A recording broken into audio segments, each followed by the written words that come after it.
Hello, good evening friends, good evening students. This is Akash Almule. Once again आपका मेरे YouTube channel learn next nursing में स्वागत है.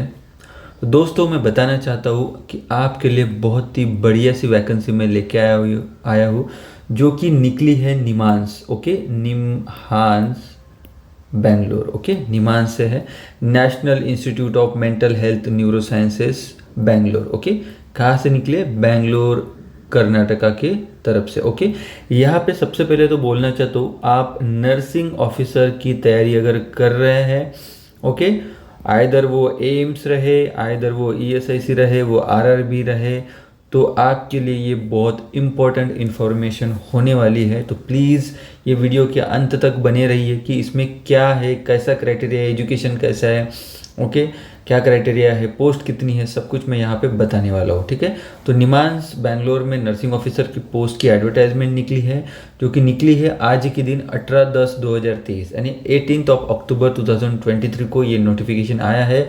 और यही नोटिफिकेशन मैं लेके आया हूँ. अभी नॉर्सेट एम्स नॉर्सेट मेंस का रिजल्ट आया है. ओके, बहुत सारे बच्चों का सिलेक्शन हो गया है, सभी को कॉन्ग्रेचुलेशन. जिनका नहीं हुआ है तो please don't worry guys, there are lot of vacancies coming soon. Like NIMHANS तो अभी आ गई है, ईएसआईसी भी आएगी, आरआरबी आएगी, ओके, और एम्स नॉर्सेट 6 वो कमिंग सून अप्रैल में आ रहा है, आप सभी को पता है. तो देखिए एडवर्टाइजमेंट में क्या लिखा है, हम लोग देख लेते हैं फटाफट से. ओके, लेवल 7 की नर्सिंग ऑफिसर की पोस्ट है. ओके ओके, निमांस बेंगलुरु में. ठीक है, पोस्ट कितने हैं? पोस्ट है टोटल 161 पोस्ट आपको दिख रही है. एससी की 26, एसटी की 10, ओबीसी की 39, ओपन की 70 एंड ईडब्ल्यूएस की 16, ऐसे मिला के टोटल 161 पोस्ट है. तो काफ़ी अच्छी पोस्ट है निमांस बेंगलोर के लिए. ओके, जिनका सिलेक्शन नॉर्सेट में नहीं हुआ तो उनके लिए बहुत बढ़िया सुनहरा मौका है कि आप लोग ये फॉर्म भर दीजिए विद इन 1 मंथ. ओके, अभी आज से लेके अगला 1 महीना फॉर्म भरने का डेट रहेगा, उसके 1 महीने में इसका एग्ज़ाम हो जाएगा. तो आप लोग सभी पढ़ाई में ही होंगे और अच्छे से पढ़िए. थोड़ा निमांस के जो पुराने पेपर है वो देख लीजिए, टेस्ट सीरीज ज्वाइन करिए और पढ़ना शुरू रखिए. Be consistent in studies. Okay, that is the key for the success. Okay, ठीक है. अभी यहाँ पे बोला है कि आपका एजुकेशन क्वालिफिकेशन, नर्सिंग ऑफिसर की जो पोस्ट है निमांस में, उसके लिए क्वालिफिकेशन क्या बोला है? तो उन्होंने बोला है कि आपने बीएससी नर्सिंग की होनी चाहिए, बीएससी नर्सिंग हॉर्न्स और बीएससी नर्सिंग जो Indian nursing council recognised institute है वहाँ से. दैट मीन्स सीधा सीधा बीएससी नर्सिंग कैंडिडेट चाहिए उनको. ठीक है, अगर बीएससी नर्सिंग नहीं हो आप तो उनको चाहिए PBBSc nursing, that is post certificate या पोस्ट बेसिक बीएससी नर्सिंग जो रहता है वो. ठीक है, बीएससी और पोस्ट जीएनएम के बाद जो पोस्ट 2 साल का जो पोस्ट बेसिक बीएससी नर्सिंग होता है ना, वो बोलेंगे. ठीक है, तो और उसके साथ ही आपका रजिस्ट्रेशन चाहिए पर्टिकुलर स्टेट में. जैसे आप महाराष्ट्र से बिलोंग करते हो तो महाराष्ट्र, राजस्थान से हो तो राजस्थान, बिहार से हो तो बिहार, वॉट एवर इट में भी हो, कर्नाटका हो तो कर्नाटका, केरला हो तो केरला का, ओके, और इंडियन नर्सिंग काउंसिल का जो भी रजिस्ट्रेशन है वो आपका वैलिड रजिस्ट्रेशन चाहिए और वो भी रिन्यू किया हुआ, मीन्स लेटेस्ट में वो वैलिड रहना चाहिए. ओके, यहाँ पे सिर्फ बीएससी एंड पीबीबीएससी बोला है, जीएनएम के लिए यहाँ पे वैकेंसी नहीं है, तो kindly note this. Okay, GNM के लिए यहाँ पे वैकेंसी नहीं है. अगर जीएनएम के बाद अगर पीबीबीएससी किया है तो हाँ डेफिनेटली आप भर सकते हो, बट वहाँ पे भी उन्होंने बोला है कि आपको एक्सपीरियंस चाहिए. बीएससी हो या पीबीबीएससी हो, आपको कम से कम 2 साल का एक्सपीरियंस चाहिए, minimum 50 bedded hospital after acquiring the education qualification. Okay, that means आपका पासिंग नहीं, ओके, रजिस्ट्रेशन होने के बाद, यानी रजिस्ट्रेशन जिस डेट को, जैसे समझ लो आज की डेट 18 अक्टूबर है 2023, आज के डेट में समझ लो पिछले साल की 18 अक्टूबर 2022 को आपका रजिस्ट्रेशन हुआ है, लेकिन आपका पास आउट हुआ है जून में ही पास आउट हो, जून 2022 में आप पास आउट हुए हो. आज की डेट 18 अक्टूबर 2022 है, तो जून से लेके तो नहीं पकड़ेंगे, वो पकड़ेंगे आपका रजिस्ट्रेशन 18 अक्टूबर 2022 को हुआ है, तो यहाँ से आपका डेट ऑफ एक्सपीरियंस पकड़ेंगे. तो kindly note this important point. Okay, दूसरी बात यह है कि आपका अपर एज लिमिट 35. ओके, तो आपको ध्यान में रखना, अगर आप जनरल कैटेगरी से बिलोंग करते हो, ओपन कैटेगरी से बिलोंग करते हो, तो 35 years is the option. Okay, उसके ऊपर अगर एज ग्रुप है तो आप निमांस की वैकेंसी पे अप्लाई नहीं कर सकते हो। ओके, एंड SC ST जो है इनको 5 ईयर्स का जो एज रिलैक्सेशन रहा वो ओबीसी के लिए आपको पता है वो 3 साल का age relaxation, and 35 + 3 38, and SC ST के लिए आप समझ लो ये, एंड EWS एंड ओपन के लिए 35 ईयर्स आपको ध्यान में रखना है। उसके बाद उन्होंने क्या बोला है, बहुत इंपॉर्टेंट है कि पेमेंट कितना है। अगर आपको फीस बोला है उन्होंने ओपन के लिए, ओपन EWS के लिए जो कैंडिडेट है, open EWS and OBC, okay, open EWS and OBC के लिए उन्होंने 1180 रुपये का फीस बोला है, एंड अगर SC एंड ST है तो इनके लिए 885 आपकी फ़ीस रहने वाली है। जो भी फीस आपको ये साइट पे भरना है www.nimans.ac.in, यहीं पे जाके आपको पेमेंट करना है। ओके, दूसरी बात उन्होंने PWD के लिए 40% जो डिसेबिलिटी है उनके लिए कुछ जगह उन्होंने रखा है। ठीक है, तो PWD के लिए कोई फ़ीस भी नहीं है। अगर आप PWD से बिलोंग करते हो तो आपको कोई भी फीस भरने की ज़रूरत नहीं, क्योंकि यहाँ पे 4% रिजर्वेशन PWD के लिए उन्होंने दिया है। ओके, PWD के लिए आपको 4% रिजर्वेशन उन्होंने 161 पोस्ट में ऑलरेडी दिया है, तो वो लोगों को फीस भरने की ज़रूरत नहीं है। उन्होंने ये भी बोला है कि अगर आप फॉर्म भरते हो तो फॉर्म अच्छे से पढ़ लीजिए, क्या पूछा है, कैसा पूछा है।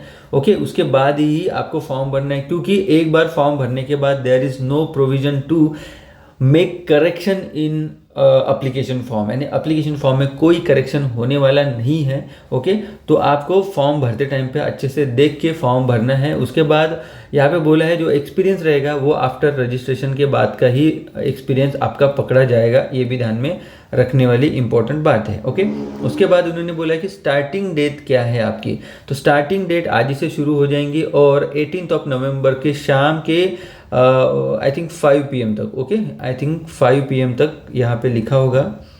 ओके, यस, एक ही महीने का टाइम दिया उन्होंने, तो 18 नवंबर लास्ट तारीख रहेगी, 18 नवंबर आपकी फॉर्म भरने की, तब तक ही फॉर्म आप भर सकते हो। ठीक है, 18 नवंबर 2023 को कट ऑफ डेट यही रहेगी।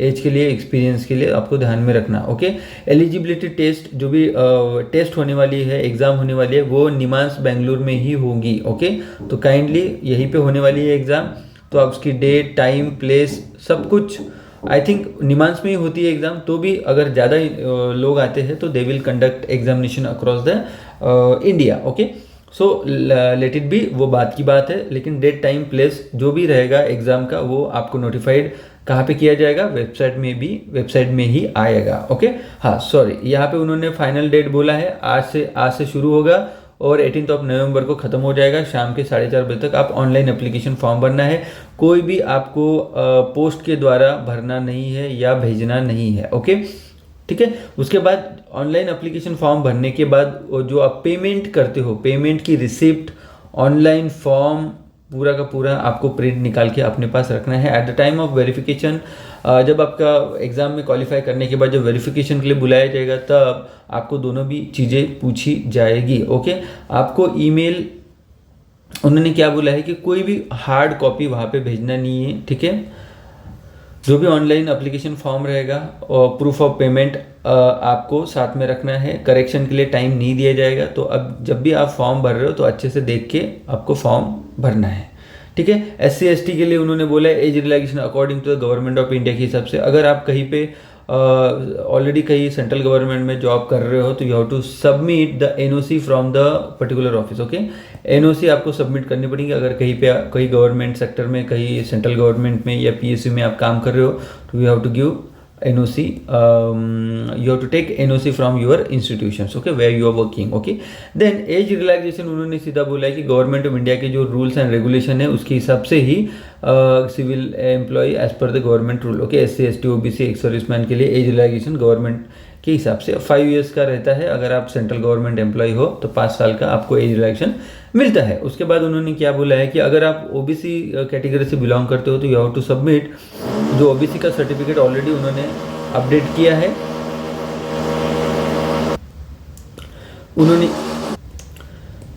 जो भी ओरिजिनल सर्टिफिकेट्स रहेंगे कैंडिडेट को सबमिट करने पड़ेंगे आफ्टर, अगर क्वालिफाई हो जाते तो आपको कौन कौन से सर्टिफिकेट लगने वाले हैं यहाँ पे बोला है उन्होंने कि copy of downloaded online application form, copy of downloaded admit card जो एग्जामिनेशन के जा रहे हो वो, then certificate showing date of birth that is your 10th का जो सर्टिफिकेट रहेगा वो, उसके बाद कास्ट सर्टिफिकेट, इनकम सर्टिफिकेट जो NCL बनता है OBC का वो, और इनकम सर्टिफिकेट फॉर EWS जो सर्टिफिकेट रहेगा वो, ओके। डिसेबिलिटी सर्टिफिकेट, PWD से बिलोंग करते हो तो no objection certificate if you are a regular government employee, then आपकी एजुकेशन क्वालिफिकेशन की जो मार्कशीट, डिग्री वगैरह, उसके बाद registration certificate and experience certificate, then original payment slip and any other submitted, okay, any other required to submit, okay. Then उसके बाद NOC चाहिए आपको अगर आप कोई गवर्नमेंट ऑर्गेनाइजेशन में काम कर रहे हो तो, ओके। तो होप सो आपको क्लियर हो गया होगा कि आप यहाँ पे सिर्फ BSc नर्सिंग या PBBSc नर्सिंग के जो कैंडिडेट है वही अप्लाई कर सकते हैं, तो with in the stipulated time, okay. आपको ध्यान में रखना है कि 18 अक्टूबर से लेके 18 नवंबर तक की शाम को 4:30 बजे तक आप पेमेंट कर सकते हो, फॉर्म भर सकते हो, ऑनलाइन फॉर्म भरना है। आपको कोई भी फिजिकली वहाँ पे या पोस्ट द्वारा कुछ भी एप्लीकेशन वहाँ पे देना नहीं है, ओके। होप सो इसका exam within a month आ जाएगा, मोस्ट प्रॉब्ली एक दिसंबर के फर्स्ट वीक में इसका एग्ज़ाम हो सकता है। तो प्लीज़ जिनका भी एम्स में नहीं हुआ है तो प्लीज़ आप हार मत मानना, आप काफ़ी अच्छा स्ट्रगल कर रहे हो, काफ़ी अच्छा पढ़ाई है। तो देखो निमांस का भी एग्ज़ाम उसी तरीके का रहता है जिस तरीके से एम्स का रहता है, तो प्लीज़ वैसे ही प्रिपरेशन करिए, डेफिनेटली आपको सक्सेस ज़रूर मिलेगा, ओके। होप सो अगर आपको वीडियो पसंद आता है तो प्लीज़ लाइक करिए, शेयर करिए, मैक्सिमम मेरे चैनल को सब्सक्राइब करिए, मैक्सिमम शेयर करिए एंड बेल आइकॉन को दबाना ना भूलिए ताकि जो भी मैं वीडियो बनाऊंगा वो आप तुरंत देख पाओगे। होप सो ऐसे ही अच्छे अच्छे वैकेंसीज और स्टडी रिलेटेड वीडियोस के लिए मेरे चैनल को सब्सक्राइब कर लीजिए, बेल आइकॉन को दबा दीजिए, ओके। जल्दी ही मिलते हैं और एक नए वीडियो के साथ, तब तक के लिए जय हिंद, धन्यवाद।